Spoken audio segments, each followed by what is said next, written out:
How do they teach someone how to lie? It starts with a foundation of making sure that you recruit people who are already liars.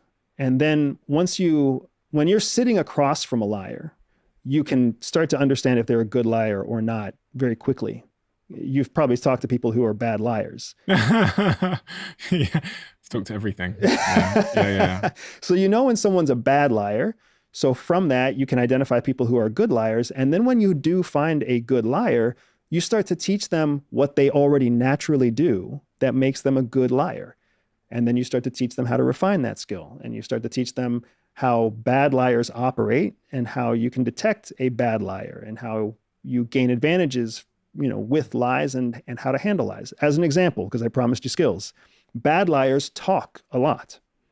Good liars talk a little, because the more you talk, the more you run the risk of undermining your own lie. Bad liars make a lot of statements. Good liars ask a lot of questions, because if you ask questions, you're not really disclosing anything about yourself.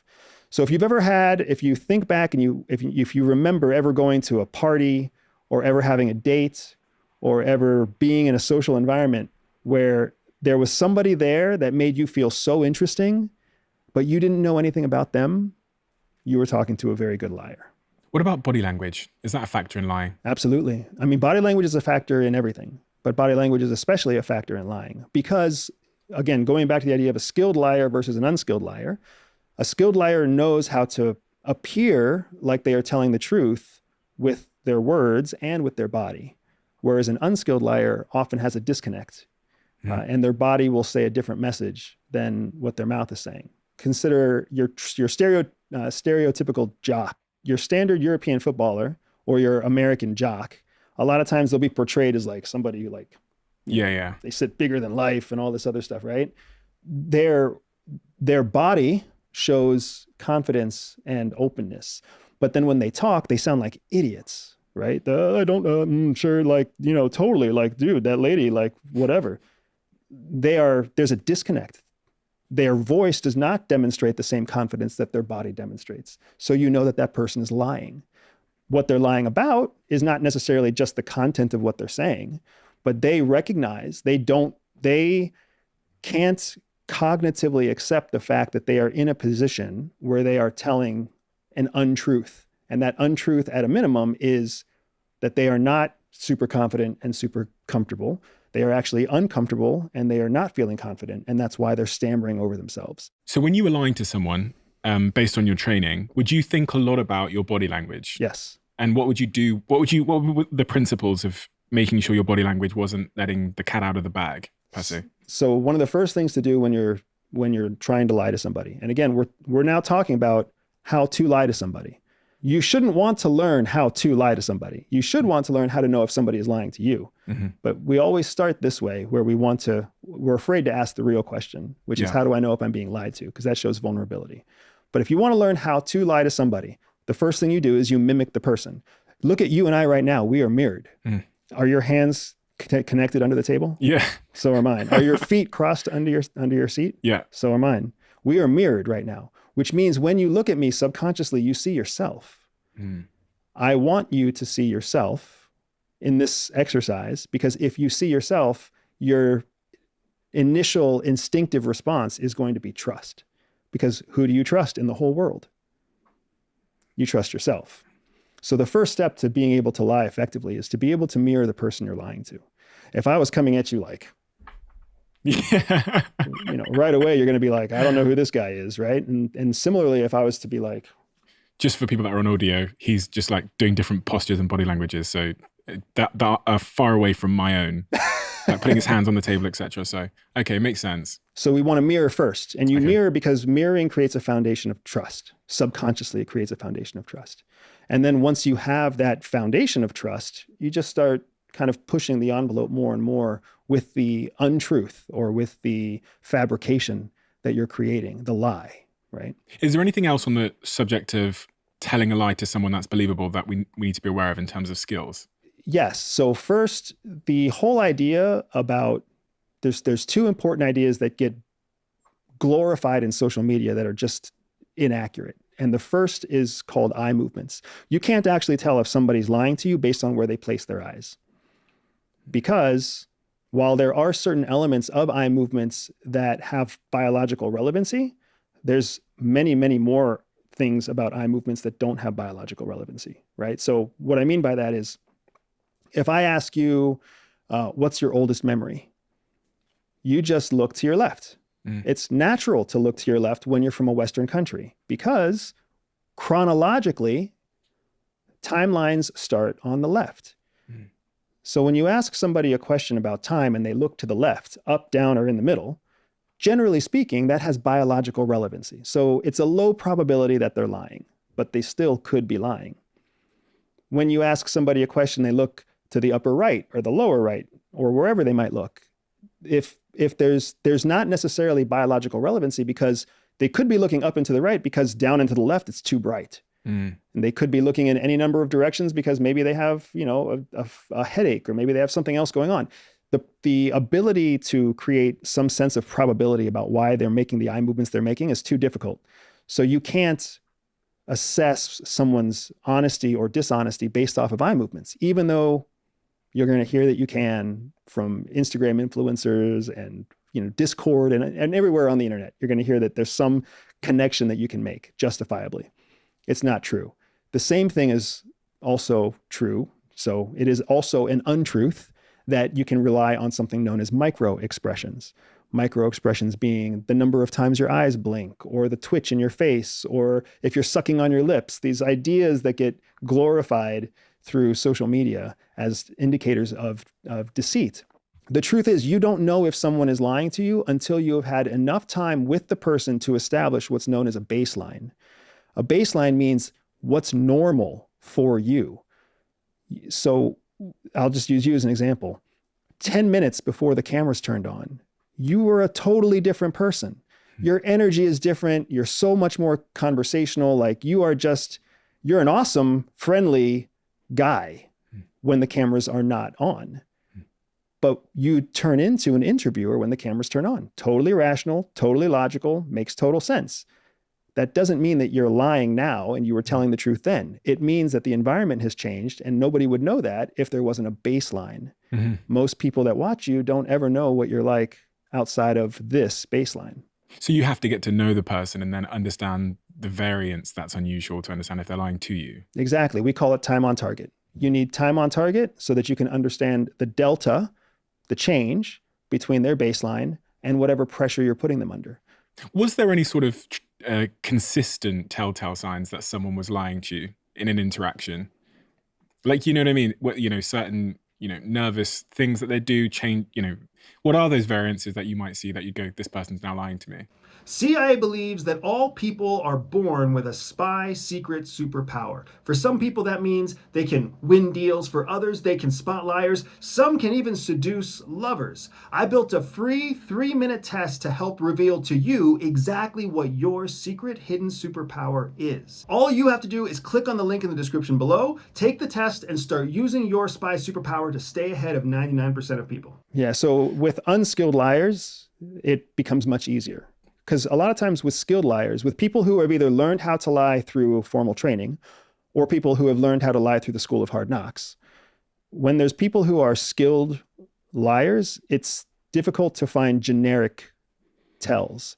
With people who are unskilled liars, it's much easier to find generic tells. There are people who you've heard of being on the hot seat. It's a phrase we use in Western culture pretty often. Like when someone is under pressure, we call them being in a hot seat. When you've got an unskilled liar, they can't stop moving their body. Like they're always uncomfortable and they just keep moving and they keep twitching and they keep fidgeting. And it's like they're sitting in a hot seat. That is one of the biggest tells of an unskilled liar. And again, anybody who's ever had like a 6-year-old or an 8-year-old or a 12-year-old try to lie to them, they know what that looks like. They can't make eye contact. They do a lot of like verbal noises that aren't actual words. They can't get comfortable. They keep moving around. They keep shifting, shifty. Those are all those words came from real world examples of an unskilled liar trying to lie. But you don't need micro expressions of the face or to know which way their eyes are tracking in order to pick up on that. Going back to your training then, what were some of the other most important transferable skills that you learned throughout that process? The most interesting and useful things that we learned during training actually had to do with the psychological processes that people go through and being able to understand the process and then predict and identify when the process is happening. Those are the things that really make a huge difference. Yes, it's cool to learn how to do a dead drop. And yes, it's cool to learn how to detect surveillance or how to drive a car through a roadblock, right? Those are all very interesting things. But the most useful things are the things that you can use all day, every day, through multiple types of interactions. And there are a series of processes, a number of processes that we learned that had to do with human psychology. One of those processes is understanding the idea of core motivations. Core motivations are, remember how we talked about manipulation and motivation are two sides of the same coin? When you understand all the different options of the currency that you're working with, you can work with it more effectively.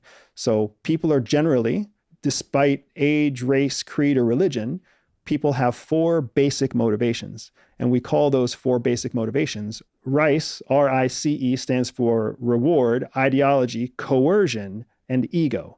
Reward is anything that you want. Money, free vacations, pat on the back, women, alcohol. If that's something that you want and me giving it to you gives you what you want, then that's a reward. People do lots of crazy things for rewards. And these rewards change over time. And based on person. Okay. Right? The second primary motivator is ideology. Ideology is the things that you believe in. People do crazy things for the things they believe in, whether it's their religion, whether it's their country, whether it's family, whether it's what they believe is morally correct, right? So if you can speak to somebody through the lens of their ideology, you can get them to do incredible things. C is coercion. Coercion is all the negative things: guilt, shame, blackmail, anything that you do to force someone to take certain action by leaning into the negative element of motivation, which is also known as manipulation. That falls under the C, or coercion. And then E, ego, is everything that has to do with how the person views themselves. So oftentimes ego gets oversimplified into thinking that it's just people who have a big ego, right? Somebody like Donald Trump who has a big ego, or you name the famous actor who has a big ego. Ego is also people who don't have big egos. Mother Teresa had an ego.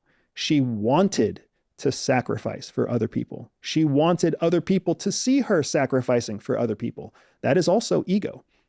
So with these four core motivations, you have a rubric, a process to understand why other people do what they do. If you understand why other people do what they do, all you have to do is connect what they care about with what you want them to do, and you just increase the probability of them doing what you want them to do. Of these four core motivations, is there an order of the strength that they have over people? So if you were really trying to get someone to do something, you'd focus on this core motivation over that one. Yes, absolutely. Ideology is the strongest. Ego is the second strongest. Reward is the third strongest, and coercion is the weakest. This is one of the things that movies get wrong. Movies try to make it look like you can blackmail somebody or hold a gun to their head and get them to do what you want them to do. In the real world, once you hold a gun to someone's head, they never trust you again. You can never get them to do something twice. Whereas if you appeal to their ideology, doing this is good for your country, doing this is good for your family, doing this is good for your health. If you can appeal to someone's ideology, they'll do what you tell them to do for a long time because they'll trust you. Is this really the essence of manipulation then? That is the essence of motivation and manipulation, the same coin.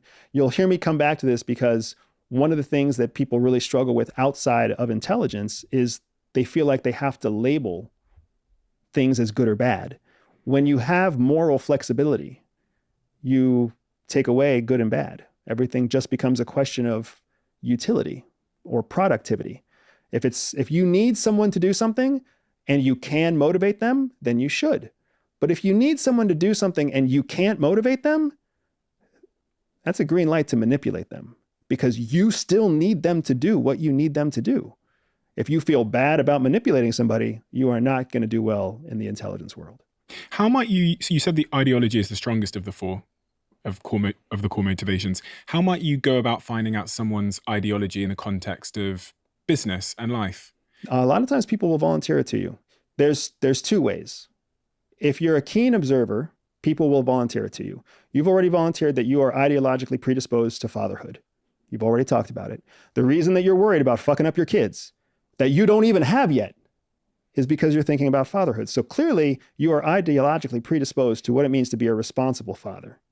You want to be seen as a responsible father. That plays into your ego as well.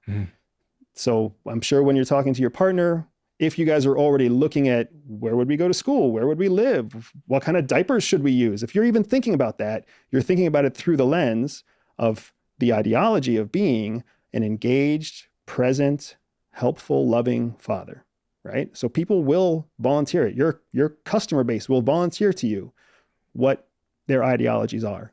They'll volunteer their politics. They'll volunteer their pain from their childhood. They'll volunteer their pain from business.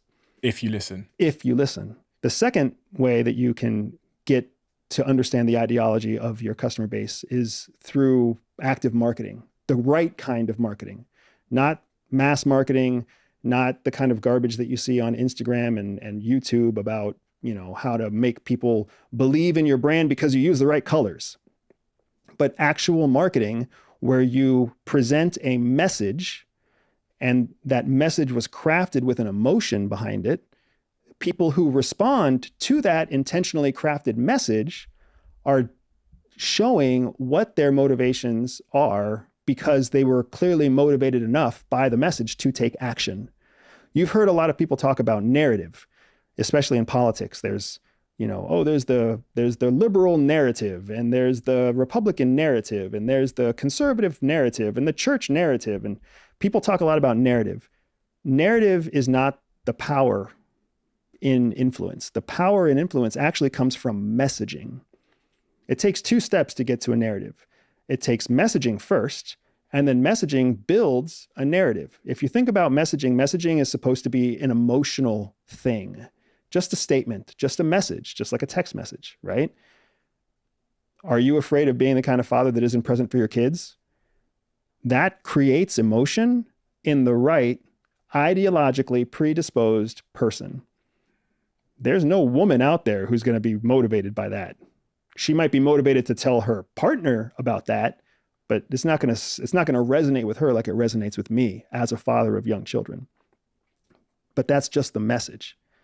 Then the narrative is not emotional in nature. The narrative is logical in nature. So you use an emotional message to communicate a logical narrative. Are you afraid of being the kind of father that's not present for your child? Oh man, that pulls at my heartstrings. Well, then all you have to do is sign up for this app that reminds you every Sunday to read your kids a story. And you're like, oh, that makes total sense. All I need is a reminder and I'm going to be a good dad.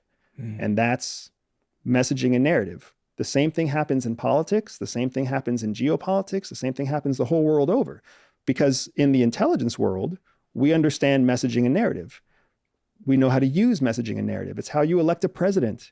It's the reason that Saudi Arabia went to war with Iran over Yemen. Like it's everybody understands at a national security level the idea of creating a message or a narrative using emotional messaging. But when it comes to business, people don't get it yet. They haven't learned that lesson yet because they've all been taught through an MBA program or something else that you sell toothpaste by creating more toothpaste with brighter colors on more shelves.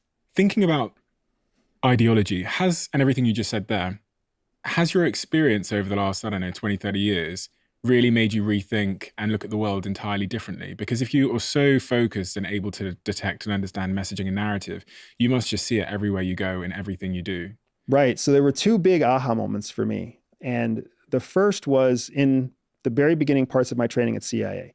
I mean, when I went through all of the CIA recruiting process and all of my time in the military, I just felt like I was doing the right thing. I just felt like I was doing a good job. I felt like I was special, right? Like, wow, I must be super special because I'm getting picked for the National Clandestine Service. So I felt like I was doing everything right. And then I actually ended up going through my training program where they confirmed that I actually was broken in certain ways. I was high performing because I had trauma as a child.